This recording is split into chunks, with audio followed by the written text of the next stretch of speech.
welcome to physics tutorials with Uviemine Collins Ono Brakwea. In this video, we shall be discussing measurements, dimensions, and units of physical quantities. Now, what is the importance of this topic? One, with this topic, we should be able to tell whether an equation is correct or it is not. In physics, we're always faced with equations to solve for different quantities. How can we tell whether or not an equation is correct? With this topic, we should be able to do that. Secondly, at the end of this topic, we should be able to establish relationship between two or more physical quantities. Alright? And then thirdly, we should be able to obtain the simplest equation for any given physical quantity.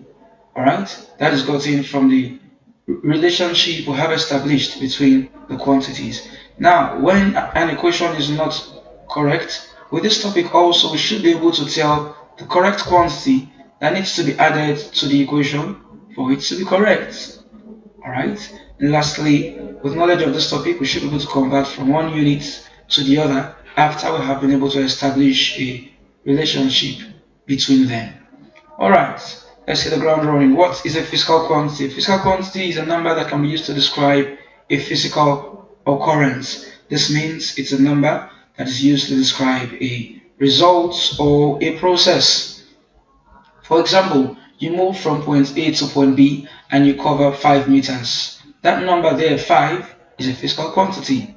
Alright? You measure the temperature of something to be 20 degrees Celsius. That number is a physical quantity. So, examples of physical quantity include distance, time, force, volume, work done, temperature, and so on. Now, there are 3 categories of physical quantity, and they are fundamental, which are also called base quantities.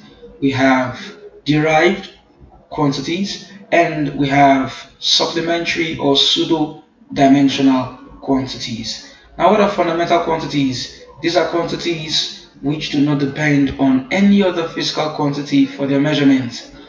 Alright? We can describe other quantities based on them, but we cannot use other quantities to describe them. They are like the foundation, the building blocks of other quantities. Alright?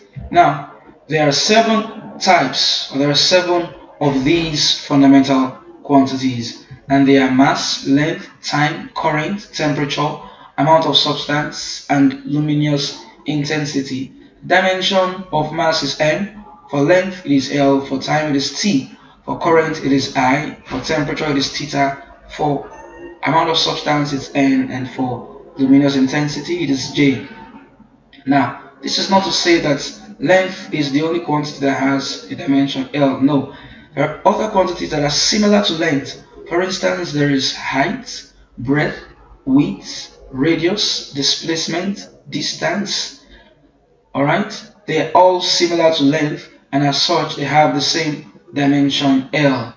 Even for the time T, there are other quantities as well, such as the period. Okay, period is measured in seconds, and as such its dimension is time. Okay, the fundamental units for mass is kilograms, for length rather it's meters, for time it's seconds, for current it's ampere, for temperature it's Kelvin, for amount of substance it is mole, while for luminous intensity it is candela.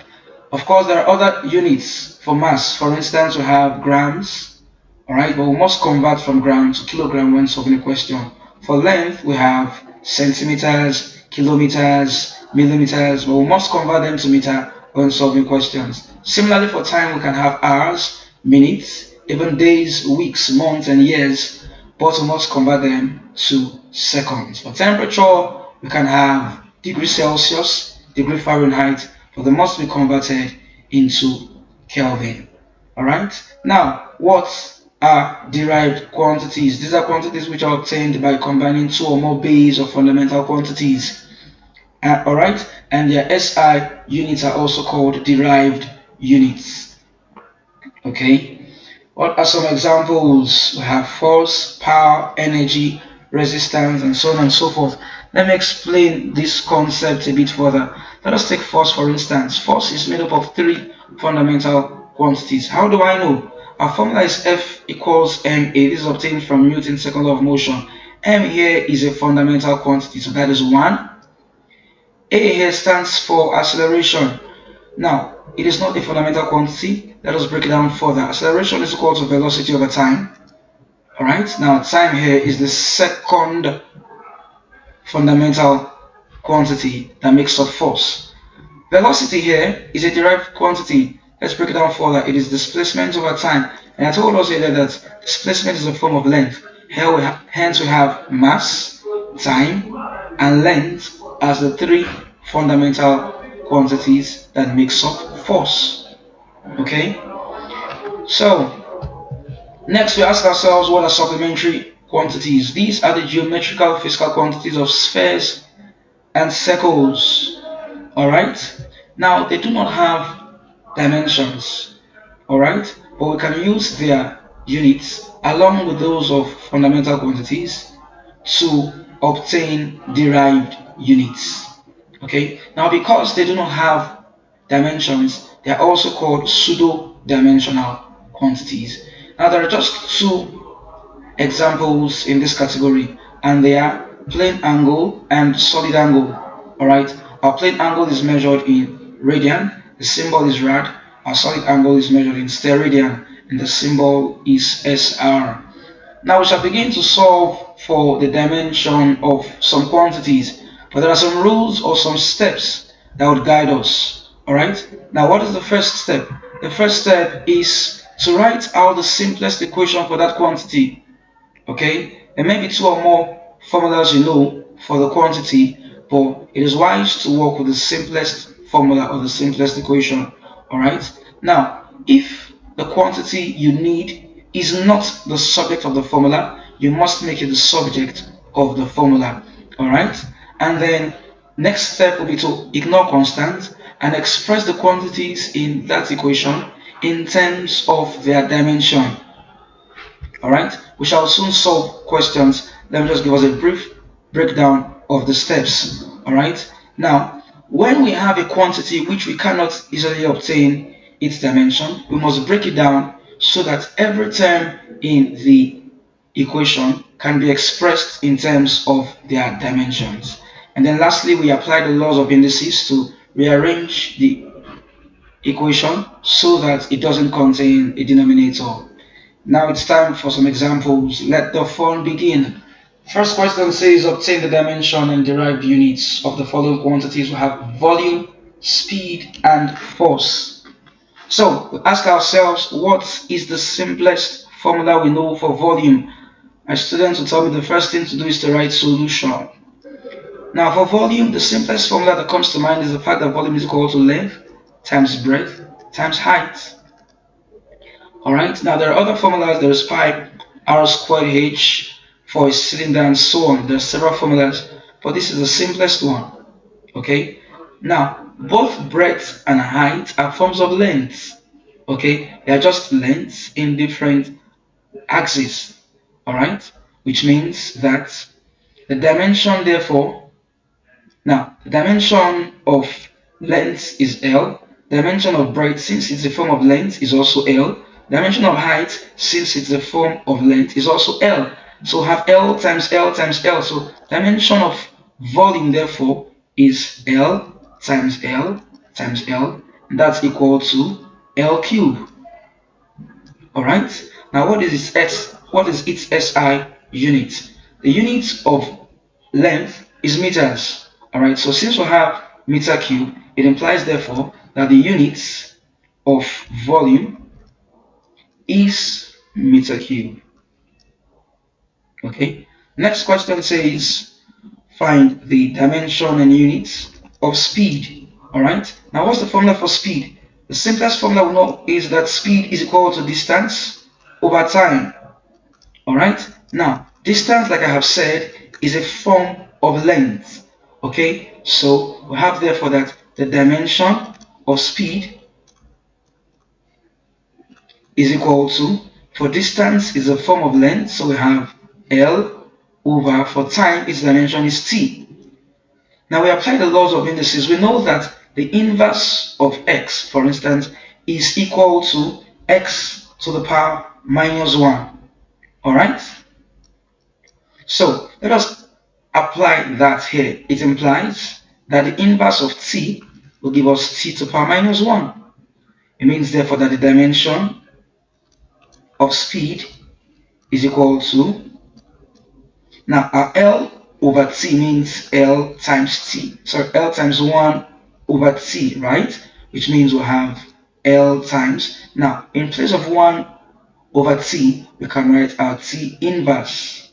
That's our t to the power minus 1, which means therefore that the dimension of speed is L t to the power minus 1. Alright? Now, what is its SI units? Its SI unit will be in meters per second. Alright? I'll bring it up here. SI units of speed is equal to, trying to conserve the space here, is equal to meters per second, which can also be expressed as meters per second. Alright? Now, let us solve the next one. I told to find the dimension and the unit of force. Alright, now what's the simplest formula we know? Like I said earlier, force is equals to mass times acceleration. Alright, mass is a fundamental quantity, but acceleration is not. So we must break it down further. It's equal to velocity over time. But velocity also is equal to displacement over time. Now, our displacement is a form of length. Okay, which means therefore that the dimension of displacement, dimension of velocity is equal to L over t. Alright, why? Our displacement is a form of length and dimension of length is L, while for time it's t. So this is the same thing as I was writing Lt to the power minus 1. Okay, next up, we then impute this dimension to find that of acceleration. Okay, so we'll have that the dimension of acceleration is going to be equal to, for velocity it's Lt to the power minus 1, and then for time it's t. And as such we have Lt to the power minus 1 times t inverse. From the laws of indices, this will become Lt to the power minus 1 minus 1. Laws of indices tells us that we can add up the powers. Okay, why? This is time and this is also time. So we have minus 1 plus minus 1, which is same as minus 1 minus 1, and that gives us Lt to the power minus 2. Alright, now we can then impute the dimension of acceleration into the expression for force to get its dimension. So we have therefore the dimension of force is equal to, from mass it is m, for acceleration we've obtained it to be Lt to the power minus 2. Alright, so this therefore is the dimension of force, mLt to the power minus 2. What is its unit? Okay, for mass it is in kilograms. Units of force, for mass it's in kilograms, for length it's in meters, for time it's second square. So we have kilogram meters per second square. However, there is a standard unit which is also used as well. This is also correct, but there is a more widely acceptable unit which is Newton. The symbol is N.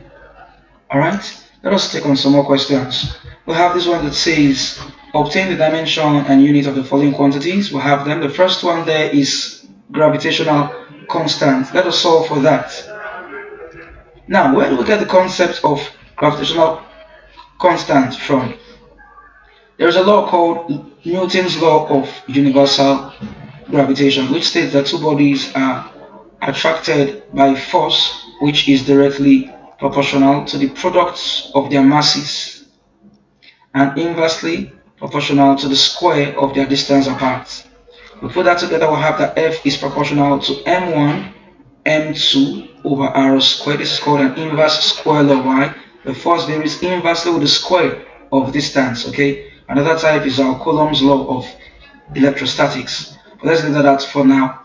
Let's focus on this. We'll have that F becomes equal to, the constant here is what we call universal gravitational constant. So we have g m1 m2 over r squared. Since we have been told to find the dimension of g, we must make it the subject of the formula.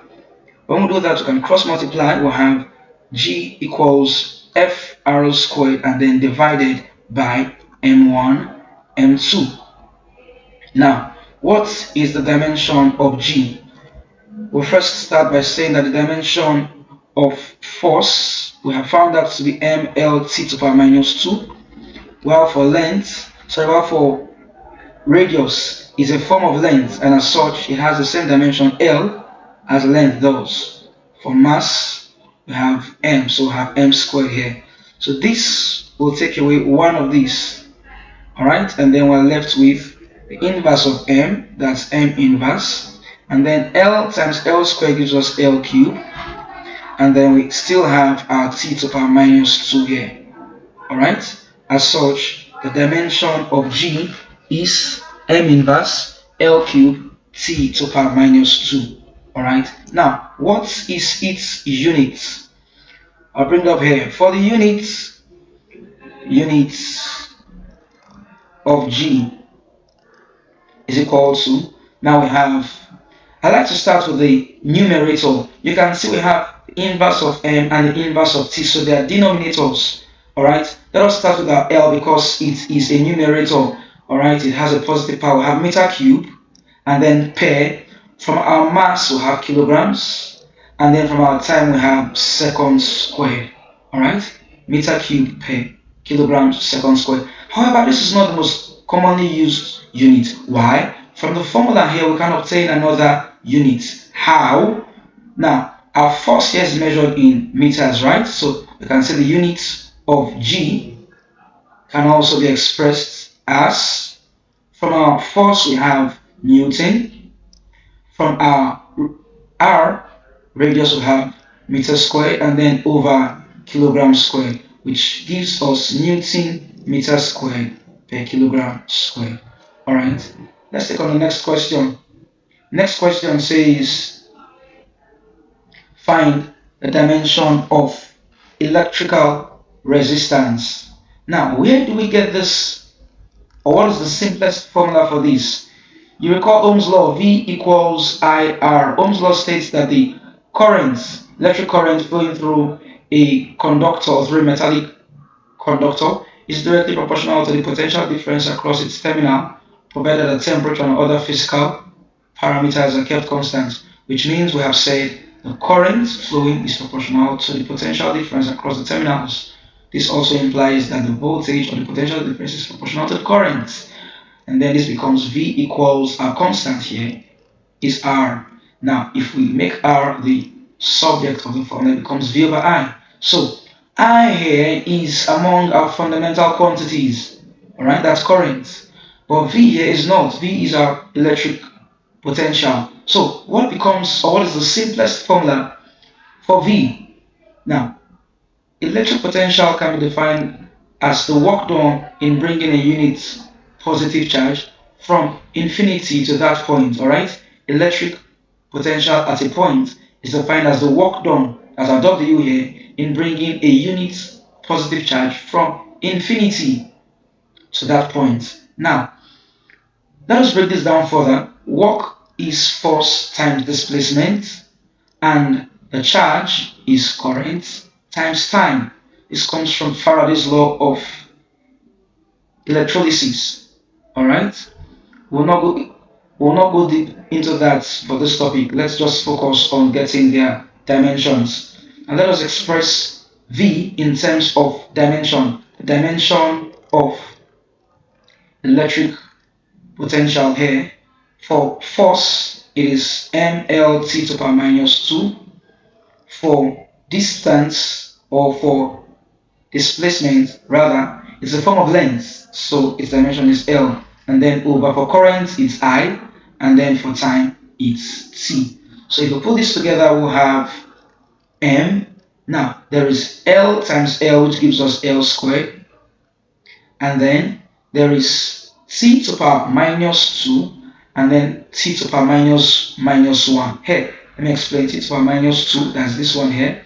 And then this T, okay, this T comes up, T to the power minus 1. Alright? And then there is the inverse of I, which means we'll have M L squared minus 2 minus 1 gives us minus 3, and then we have I inverse. Now this is only the dimension of V. We must now bring in that dimension into this equation here to get dimension of R, which implies that the dimension of electrical resistance R is equal to, for V we have ml squared t to the power minus 3 I to the power minus 1 over, and then for current we have I. Don't forget we're using this formula now.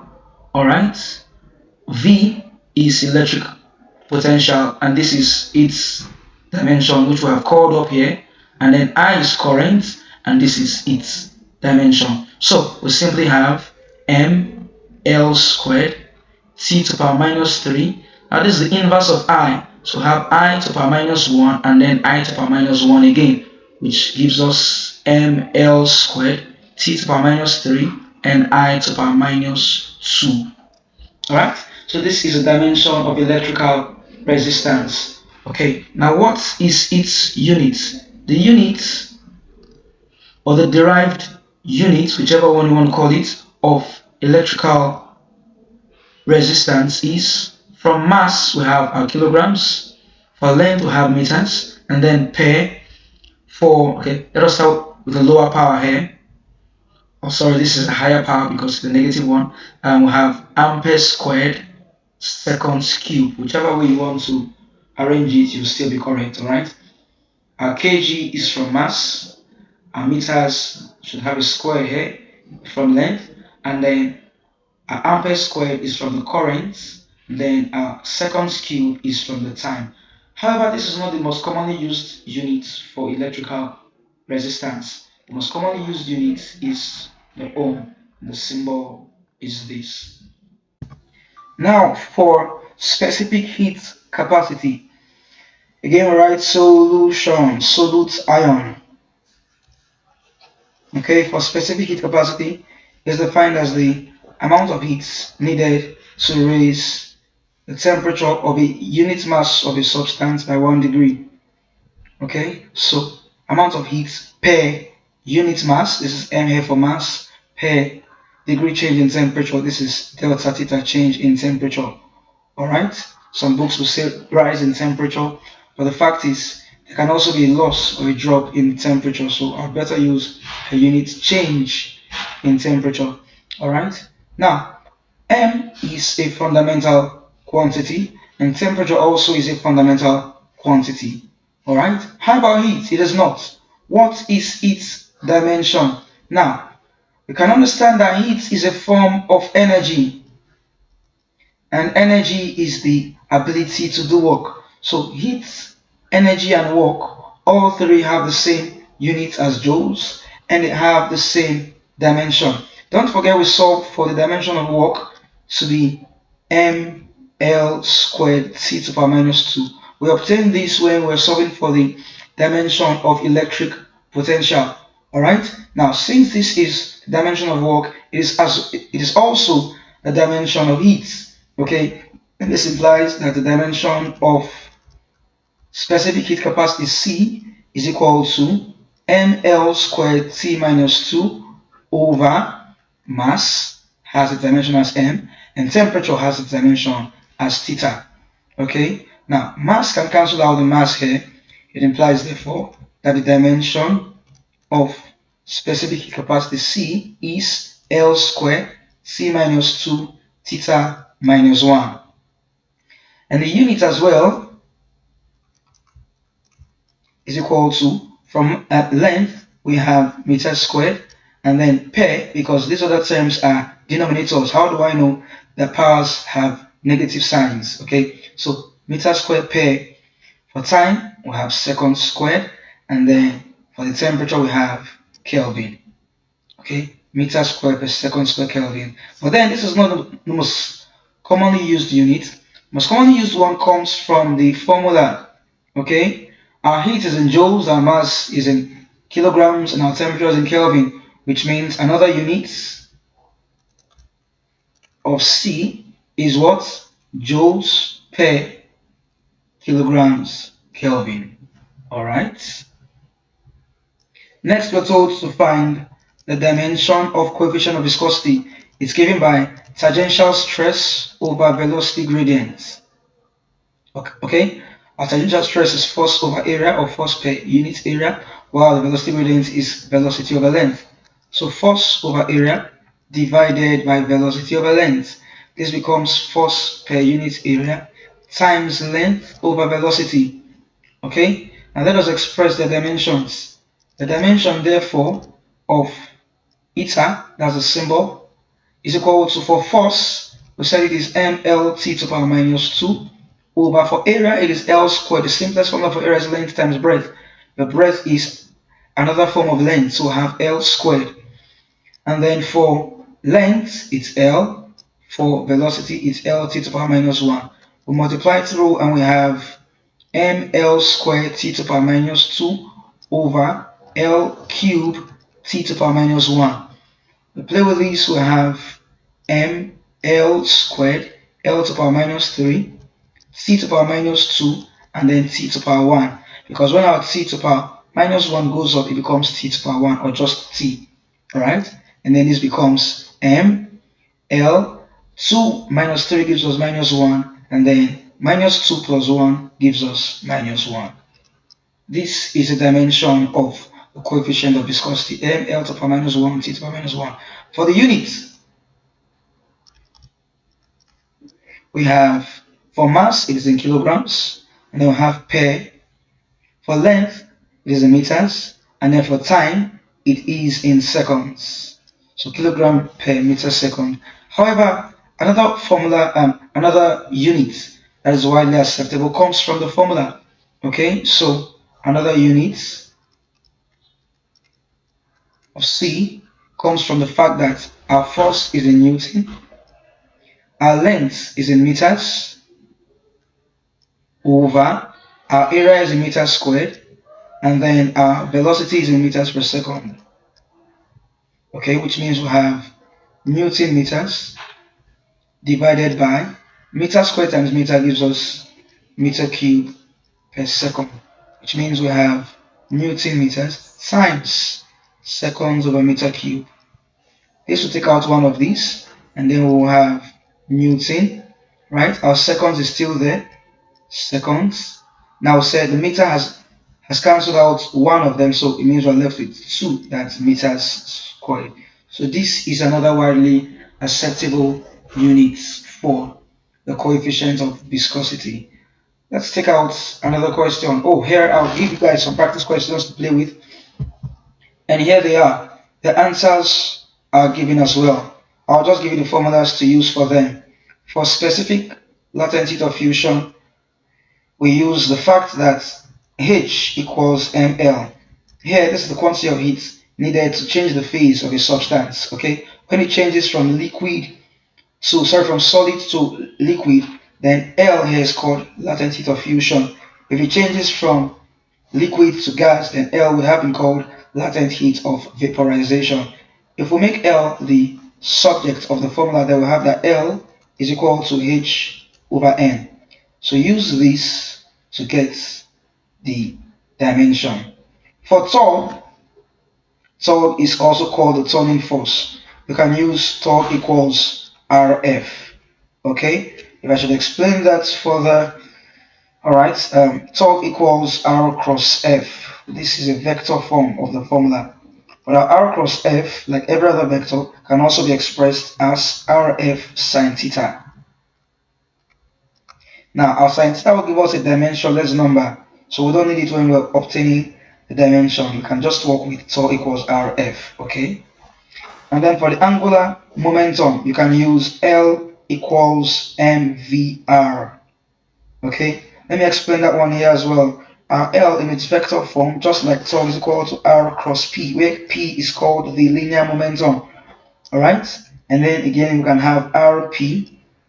The scalar form becomes Rp sine theta, where of course theta is the angle between R and P. Alright, but our P, which is linear momentum, is the product of mass and velocity. And as such, you can write L equals m, that's mass, times velocity, which has now taken the place of P, and then we're left with R sine theta. But then again, like I said, our sin theta gives us a dimensionless constant, so we can work with just mvr. So use this to obtain the dimension of angular momentum. Your answer should be this, okay? And then for the last one, spring constant comes from Hooke's law. Hooke's law states that the extension of an elastic material is directly proportional to the force applied, provided elastic limit is not exceeded. F equals Ke. Okay, we said the force is proportional to the extension. Okay, and then we can write force equals K times extension. All right, we can afford to put a negative sign here to indicate that the force is a restoring force. When the body is stretched and then it is let go of, the force seeks to restore the body back to its equilibrium position, and it acts against the direction that it was initially stretched towards. Alright, so there should be a minus sign, but we don't need it to obtain our dimension. So we simply make our K, which is the spring constant, the subject of the formula. Our K becomes equal to F over E. F is force, E is extension. Extension is in meters. So use this to obtain the dimension here. Alright, for the other questions, I don't think they need explanations. Alright, so go ahead and solve them. You can pause the video, try your hands on them. If you do not get them, please let me know the challenge you had at the comment section. Alright, now dimensional analysis. It's a procedure used to ascertain the correctness of a given equation. Alright, this is a very important part of this topic. But two rules must be obeyed. First of all, the terms that can add up must have the same dimension. Things that can add up or subtract must have the same dimension.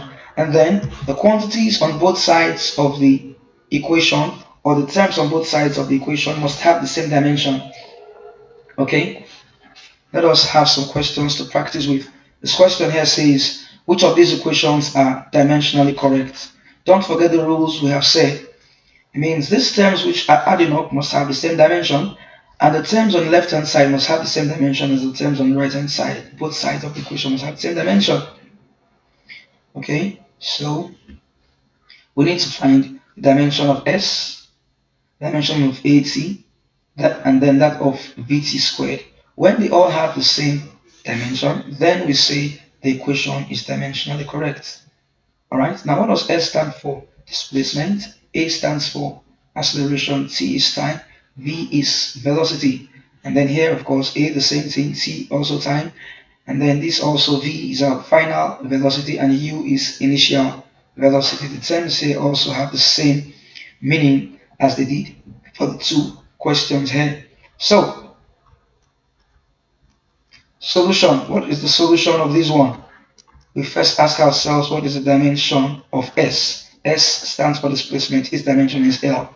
Next, what is the dimension of AT? For A, it's L t to the power minus 2. For T, it's T. Alright? This gives us L t to the power minus 1. And then, what is the dimension of VT squared? We'll have L t to the power minus 2 times T squared. Alright? Our t to the power minus 2 can cancel out t squared. Why? This means the inverse of t squared. They'll cancel out to give us 1. And then 1 times L, we have L. Now, dimension of S is L. For AT is L t to the power minus 1. For VT squared is L. So, we can see that these things do not have... Oh, I think I made a mistake here. V is L t to the power minus 1. Sorry. So, if we say minus 1 plus 2, we get what? 1. So this should be LT, correct? Alright? So we can say this is L, is L to the power minus 1, and this is LT. They all have different dimensions. Hence we can say that this equation is dimensionally incorrect. Alright? Next we have a question that says we should test whether this equation is dimensionally correct. We find the dimension of AT. Like we did here, we said it's L t to the power minus 1. And then the dimension of V, we said V stands for final velocity. It has the same dimension, of course, as velocity. That's L t to the power minus 1. And then the dimension of u, we said u is initial velocity. Again, it has the same dimension as velocity. Our 2 here is a dimensionless constant. And like we know, we should ignore these dimensionless constants, okay, because they do not contain dimensions. So these things, the quantities here, a, t, v, and u, you see that they all have the same dimension, and here we can say that the equation is dimensionally correct. We have ut, s equals ut plus 3 over 5 at squared. What's the dimension of s? Again, it is L. What's the dimension of ut? For u is L t to the power minus 1 and then times t. So this gives us L. And then dimension of at squared. For a, it is L t to the power minus 2. For t squared, it is t squared. We play with this again. We can have t to the power minus 2 cancelling out our t squared. We're left with L. So we can see L, L, L. All the dimensions of the quantities in the formula are the same. Hence, we say that the equation is dimensionally correct. Now, if you're conversant with physics, you would understand that this equation is actually supposed to be S equals ut plus half at squared. So this equation, although it is correct, it is not accurate. That is why we say dimensional analysis is used to ascertain the correctness, not the accuracy. So an equation can be dimensionally correct, but it is not accurate. Alright? So let us solve some more questions. This one says a car is traveling along a horizontal road with speed v measured in meters per second. Then it says the power P that is needed to overcome external forces opposing the motion is given by P equals CV plus KV cubed, where C and K are constants. It says we should obtain the SI units of the constants K and C respectively. Okay, again, solute ion, solution, combination of solutes and solvents. That's chemistry, but this is physics. So let's roll with physics. For us to solve this, we must assume that this equation is dimensionally correct, which means the dimension of P must be the same as that of CV and that also of KV cubed. Alright, so the dimension of P must be equal to, let us first find K, okay, must be equal to the dimension. For us to find K, we have to compare it with the dimension of KV cubed. Alright, which means therefore that we have that the dimension of P equals dimension of K times dimension of V cubed, which implies that the dimension of K therefore is equal to the dimension of P over the dimension of V cubed. Now, P stands for power. What's the dimension of power? Okay, let's first ask ourselves what power is. Power is force per unit area. Okay, so dimension of force, power should come from dimension of force over the dimension of area. Now, what is dimension of force? I said it is ml t to the power minus 2 and then over L squared. This will take out one of these, then we'll have what? M L to the power minus 1, because this has cancelled out 1, so this L here, that is the inverse, moves up. Okay, this L here moves up and becomes L inverse, alright? Then we'll have t to the power minus 2. So this is the dimension of power. Let's impute it into this expression for the dimension of K. It means we'll have dimension of K is equal to, for power we'll have ml to the power minus 1, t to the power minus 2 over, what's the dimension of velocity? Lt to the power minus 1, and then we must put it in cube.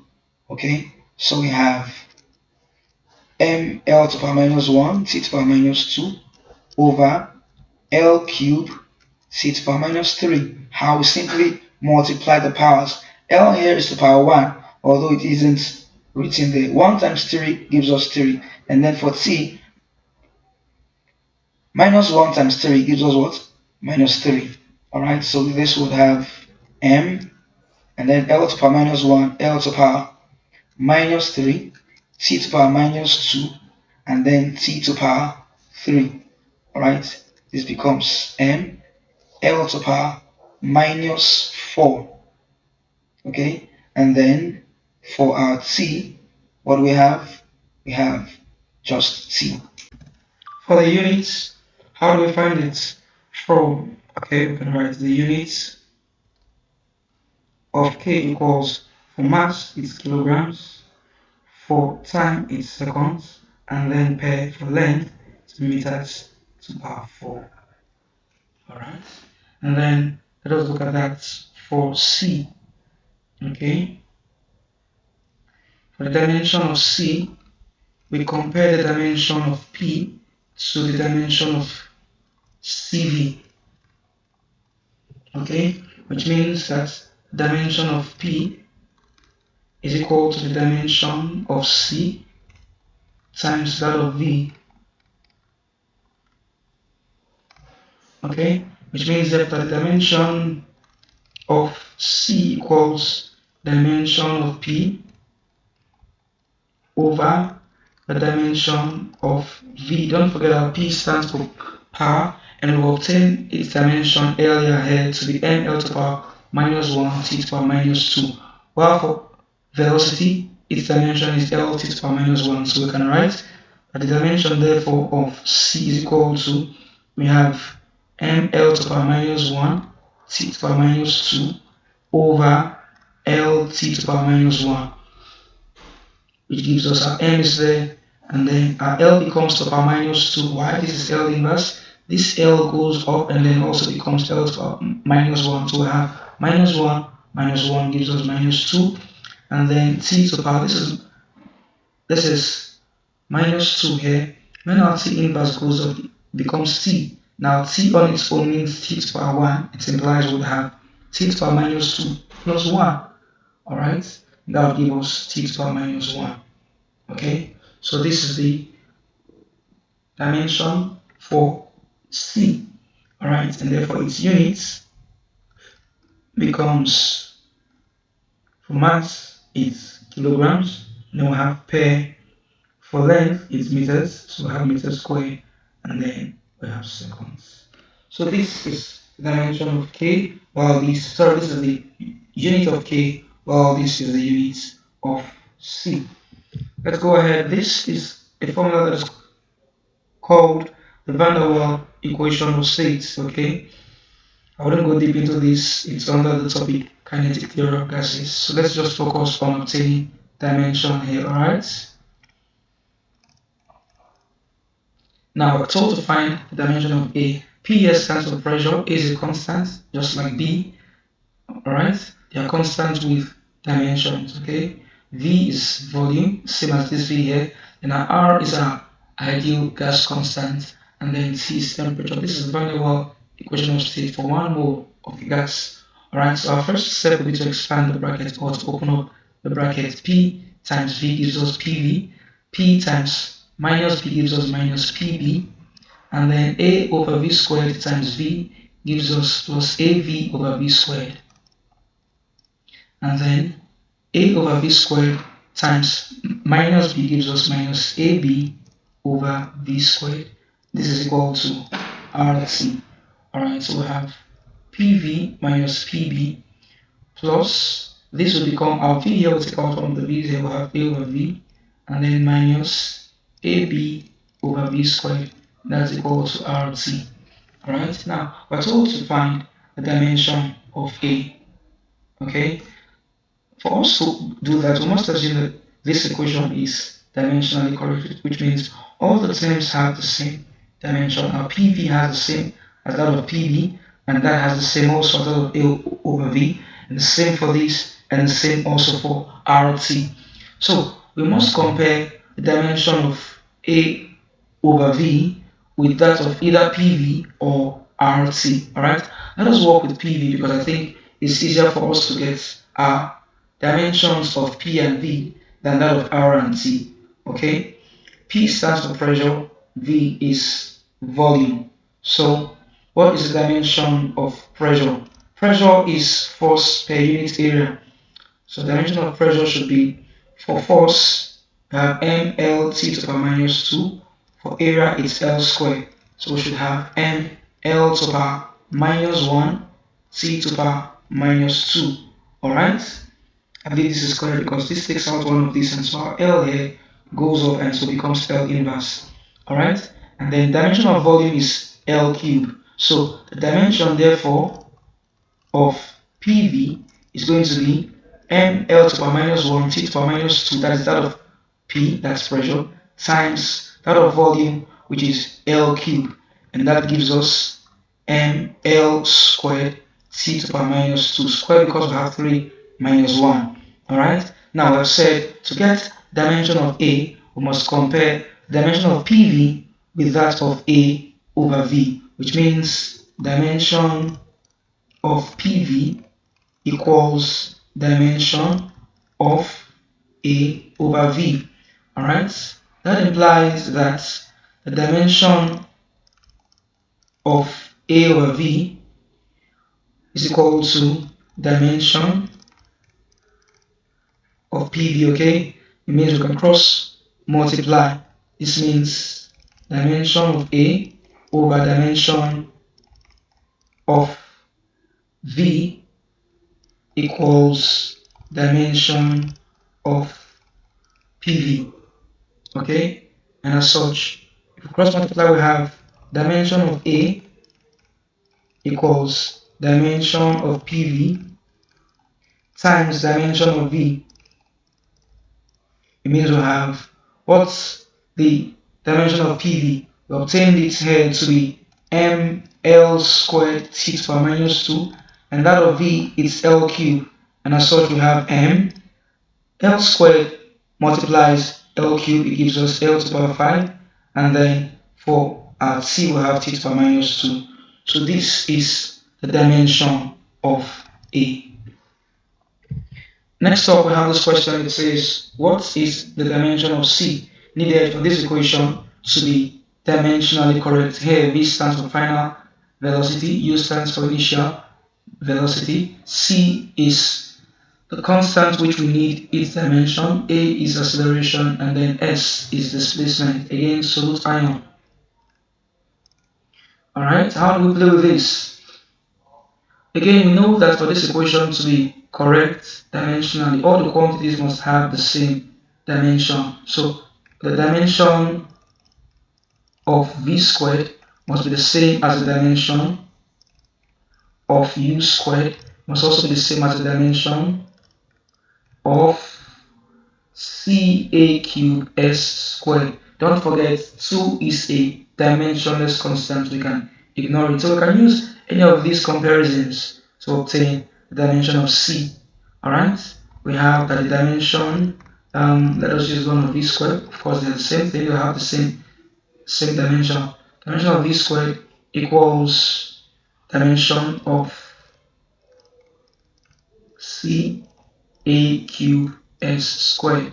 Alright? This implies that the dimension of C, we divide both sides by A cube S. Okay? We divide both sides by the dimensions rather of A cube S. Okay, so we have the dimension of V squared divided by, because this here is a product of C and A cube and S. Alright? This here simply means the dimension of C times the dimension of A cube S. Alright? This also means dimension of A cube times dimension of S. Alright? Leave this somewhere. So let's come back here. So we have divided by the dimension of A cube S. So A cube S squared. Alright, now let's play with this. What is the dimension of V squared? V stands for velocity. Its dimension is L to the power minus 1. We square that over dimension of A is L to the power minus 2. Find the cube and then the square of L. Alright, this comes from S squared, of course. So this is L squared t to the power minus 2 over, this is L cubed t to the power minus 6. We multiply the powers, alright, and then we have L squared. Now this becomes L squared t to the power minus 2 over L to the power 5 t to the power minus 6, alright, and this becomes L squared L to the power minus 5 t to the power minus 2 t to the power 6, alright. I guess you know why we have that. Okay, so 2 minus 5 gives us minus 3. So we have L to the power minus 3, and then 6 minus 2 gives us 4. So this is the dimension that C needs to have for the equation before us to be dimensionally correct. It's time for you to play with some questions. So these are the practice questions. You can pause the video and then you try your hands on them. I'm very certain you'll be able to get them. The ones you cannot get, please let me know on the comments section. Alright? Take them down. Let's move to the last part of this video. Here we're given an expression.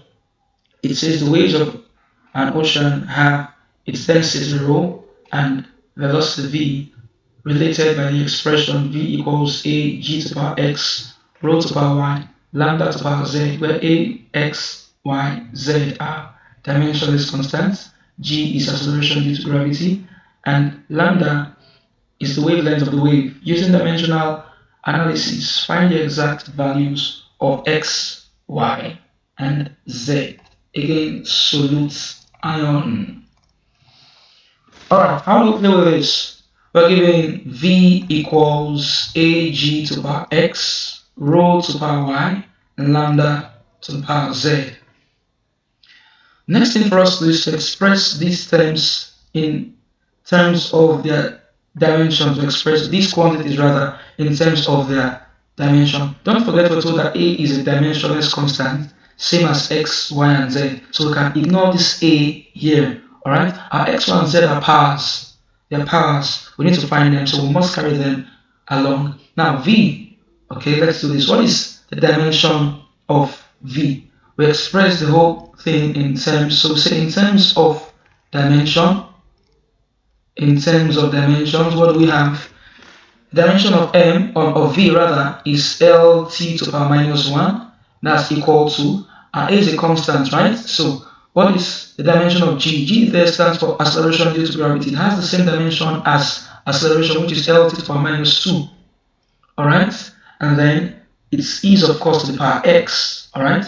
For rho, rho stands for density. Density is the mass per unit volume.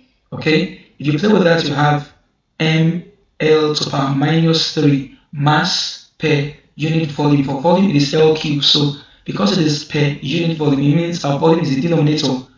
Alright? This should be to the power y. Wavelength is a form of length. I told us before that there are several things that have the same dimensions as length, and wavelength is one of them. So this becomes to the power z. So we have L to the power minus 1 equals L to the power x. I'm trying to open up this bracket now. L to the power x, t to the power minus 2x, and then m to the power y, L to the power minus 3y, and then L to the power z. If we apply the laws of indices, it means we can add up the powers. Let us start with m. We have m to the power y, and then L to the power x. And then there's another L here. We'll add up the power. That's minus 3y. And there's one L here. Its power is z. And then we have t to the power minus 2x. Next thing for us to do is to compare the powers. Okay? Compare the powers. Comparing the powers of m. What do we have? It implies that on the left hand side there is no m. Alright, it means the power of m here is 0. Okay, so on the left hand side we have 0, and that's equal to, on the right hand side the power is y. Call that equation 1. Okay, and then again comparing the powers of L, what do we have? On the left hand side, the power of L is 1 because it's just a single L there, right? So we have 1 equals, on the right hand side, we have x minus 3y plus z, we call that equation 2. And then comparing the powers of t, on the left hand side, you can go now and tell me we have minus 1, and that's equal to minus 2x. We call that equation 3. Now, from equation 3, we can find, in fact, from equation 1, we already know the value of y. From equation 1, we know that y is equal to 0. Okay? And then from equation 2, it says minus 1 equals minus 2x. If we are to find x, it means we should divide both sides by minus 2. If we do that, we'll have this will cancel out this, minus will take out minus, we'll have that x equals 1 over 2. Okay, then we put in the values of x and y into equation 2 in order to get z. Alright, from equation 2, okay, so our first one here was supposed to be equation 3. Okay, this was from equation 3. So from equation 2 now, what do we have? Let us make z the solution formula, but first of all, let us write what we have. We said we have 1 equals x minus 3y plus z. Alright, which means we have z becomes equal to, we can move these terms here to the left. Alright, we'll have 1 minus x plus 3y. Alright, and then as such, we'll have, we said that y is 0, so this whole part goes out, and then z becomes 1 minus half, which gives us minus half. And therefore we have that x is half, y is 0, and z is minus half. Equation settled. Okay? So the last question we have for this video is this one. It says, consider the oscillation of a simple pendulum. Given that the period t of oscillation depends in some way on the following quantities: the mass, the length, the gravitational intensity, that's the mass of the pendulum bob, the length of the string, and the gravitational intensity, are told to obtain the simplest expression of the period t with respect to the given quantities. So write solution. Okay, now from what they have told us, the period t depends in some way on the mass, on the length, and on gravitational intensity, which means it's proportional to mass to some power x, length to some power y, and g to some power z. This implies that t equals k, m to power x, l to power y, and g to power z. The next thing for us to do is to express these things in terms of their dimensions. The dimension of t is equal to dimension of k. Since we're told that k is a dimensionless constant. Now, first of all, why is dimension of t? Because t stands for period, alright? And period is the time taken for a body to make a complete oscillation. Okay? So it's time taken, and as such you have the dimension of time. So we have t. And then, like I was saying, for k is a dimensionless constant. We can ignore it. For mass, its dimension is m to power x now, and then for length, its dimension is l to power y now, and then for g, we said it stands for acceleration due to gravity. Its dimension is lt to power minus 2, and that will be to power z, which implies that we have c equals m to power x, l to power y, l to power z, and t to power minus 2z, which means we have c equals m to power x, l to power y plus z, and t to power minus 2z. Alright, next thing for us to do now is to compare the powers. Alright, so let us begin by comparing the powers. We first compare that of m. If we compare the powers of m, what that give us? On this side, there is no factor of m.